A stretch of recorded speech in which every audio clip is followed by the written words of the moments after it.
revealed that I was in a romantic relationship with someone else. This is just a vent post, but any advice would be appreciated.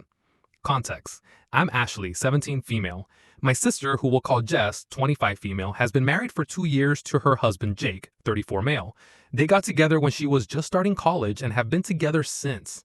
As far as I know, they've never had any problems, and anytime they came around to visit, they literally seemed like the model relationship. My parents never really made any of the right choices in life, and because of this, my sister basically raised me herself. I'm so grateful to her for this, and I know that she had to make so many sacrifices to be able to do so. When she was in college, I'd make sure to call her at least like 3 times a week just to get updates and see how she was doing. In these conversations, she'd talk about schoolwork, what she was planning to do, and then she'd talk about Jake. She described him so wonderfully that it literally upped my own standards of love. For example, all the flowers she got, all the beautiful dates she went on, and how he treated her so amazingly. After living with my parents, who should have gotten divorced a long time ago, I wasn't someone who had a guide of what a healthy relationship should look like, so I became quite close with Jess and Jake. It had always been me and my sister growing up, so when she introduced me to Jake, it felt like I finally had an older brother. Eventually, Jess and Jake moved in together, got engaged, and now they're married. My parents ended up kicking me out because I refused to pay them rent. I have a job at a luxury horse ranch, and there's a few perks. They'll let you use their horses to practice, they'll offer free lessons with a riding instructor, and all around, I just love my job too much. I didn't want to leave it. Due to these perks though, my pay isn't that good, and for how much my parents were asking for, I'd have to get a second job or quit to find one that pays enough. So I found myself living with Jess and Jake. Jake works from home, so unless he's taking Jess out or at the gym, he's at home. He makes enough money doing whatever it is he does. I have no idea what he actually does, but Jess told me that it was his family's company, so that explains it. I guess recently they came to me and told me that they were expecting. And obviously I was very excited for them. But my sister has had a few miscarriages in the past, and we needed to be extra careful with her.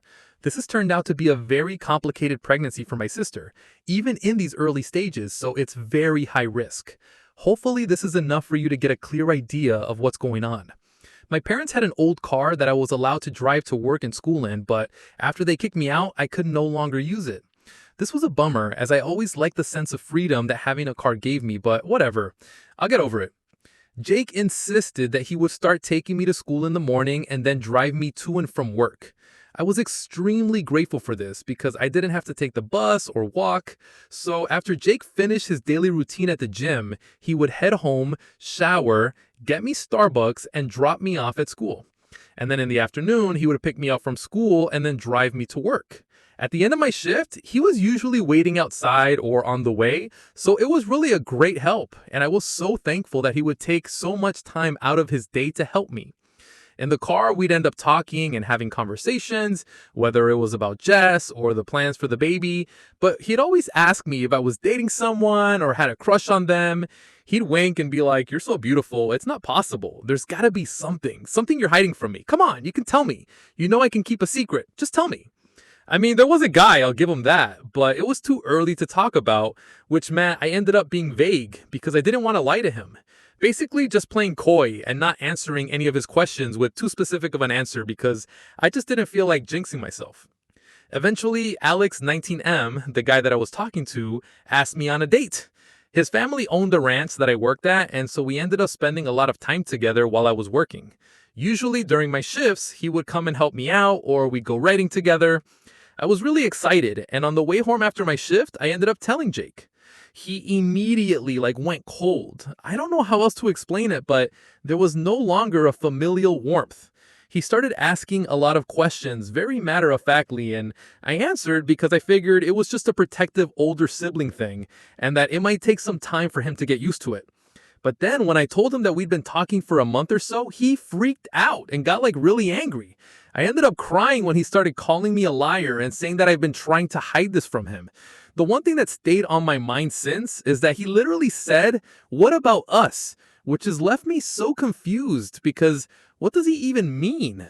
The worst part is that now, because of how he acted, I'm overthinking a lot of what has happened since I came to live with them. There's a pool in the backyard of Jake's house, and sometimes I'll go out there to swim or just lie out there and tan. However, I've now come to realize that anytime I went out for a swim or tried to sunbathe, that Jake would make an excuse to come and do something outside.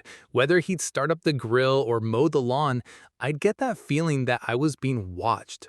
But a few times, he just started swimming with me, but I figured he was just trying to work out like me. After I get out of the pool, I go to take a shower in the hallway. Jake and Jess have their own connected to the master.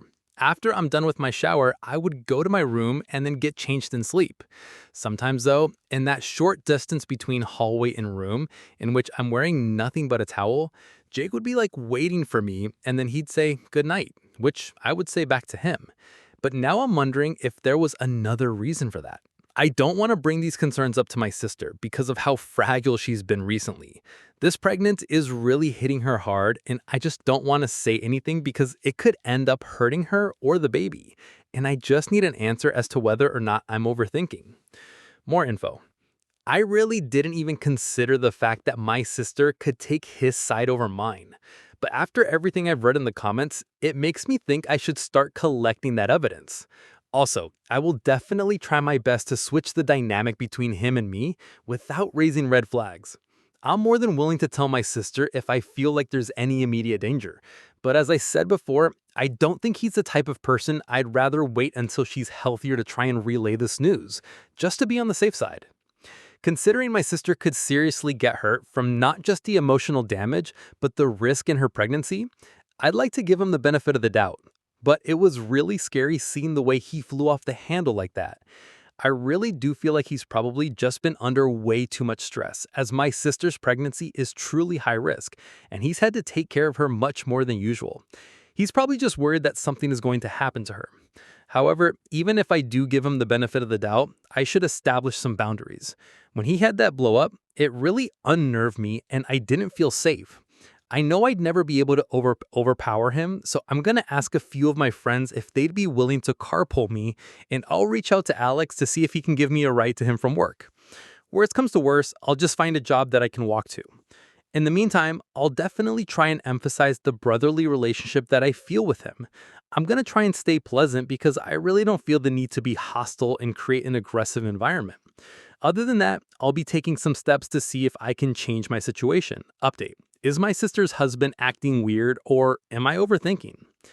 I'd just like to say thank you, first of all, to everyone who left a comment on my last post offering advice in any sort of way.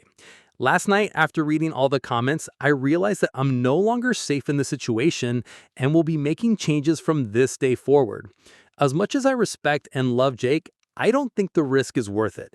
I did try and initiate a conversation with him after I posted and got some advice, just to see if there's a chance we might be able to talk about this, but he was still in a bad mood, so I just went to my room.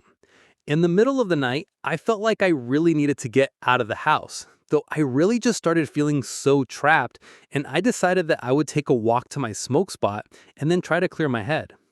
I'm not even there 15 minutes before I get a text asking, "Where are you?" from Jake. Then my phone starts blowing up, off the hook. He's calling and calling and calling. I don't think I can describe the fear going through me. I wanted nothing else in the world than to be left alone. Eventually, I picked up the phone, which led to a flurry of insults being thrown my way. Apparently, I'm effing princess who always gets her way and how I deserve to be treated like the effing let I am. Then he told me to send him my location, which absolutely was not effing happening. So I told him to take a breather and think about what he just said to me. I did end up calling Alex afterwards, who thankfully picked up and explained everything to him. I'm not really sure how much he understood considering I was literally shaking and crying so violently, but he ended up driving over to my spot and asking a few more questions about the entire situation while he tried to calm me down. I was able to relax eventually and told him everything again with a clearer head. Throughout all of this, my phone had been ringing off the hook, but assuming that it was Jake, I just let him keep going. Eventually, I can see that it's my sister's phone calling me, and despite knowing that there was a good chance that it was Jake on the other end, I still picked up. It was indeed Jake who unleashed another flurry of insults at me, loud enough for Alex to hear and take the phone from my hand. He told Jake to shut the blank, and that I'm safe, then hung up. Afterwards, he just told me that it was going to be okay and not to worry about it. He ended up driving me all the way to the ranch and told his parents about what happened and my current situation. I'm really grateful that they decided to take me in and let me stay in one of their extra rooms for a little more work around the farm. After that, I just kind of cuddled with Alex and tried my best to fall asleep. I ended up not going to school today because I'm just trying to take a breather. However, after Jake's reaction and the comments getting to my head, I seriously began to worry for my sister, who I ended up calling. Gladly, she was the one who picked up, and it was obvious that she had been crying. She asked me if I was safe and if I was okay. Jess told me that the night before she had woken up to Jake's yelling, and it really startled her, so she pretended to still be asleep. She ended up hearing him come back into their room and take her phone off of her charger. Afterwards, she heard the yelling again and then the front door slamming. Apparently, Jake had gone to look for me and had kept my sister's phone with him. She told me she had no idea what to do, but she was just scared that he was genuinely going to hurt me. After an hour or so, Jake had to come back home, but he was clearly still in a bad mood. Because when she asked where he was and what happened, he ended up blowing up on her too for questioning him. She says she'd never seen him this angry before, and he was literally wrecking furniture.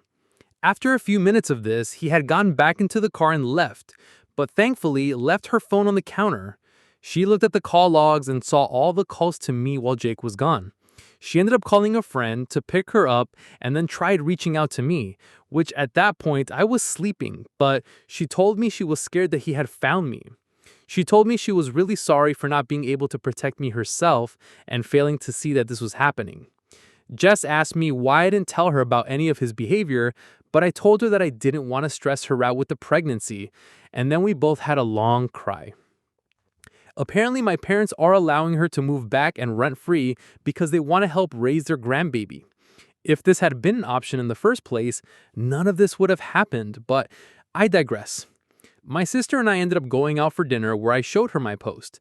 We cried again. She told me she'd never been scared of him before, but after seeing his anger the night before, she was shaken.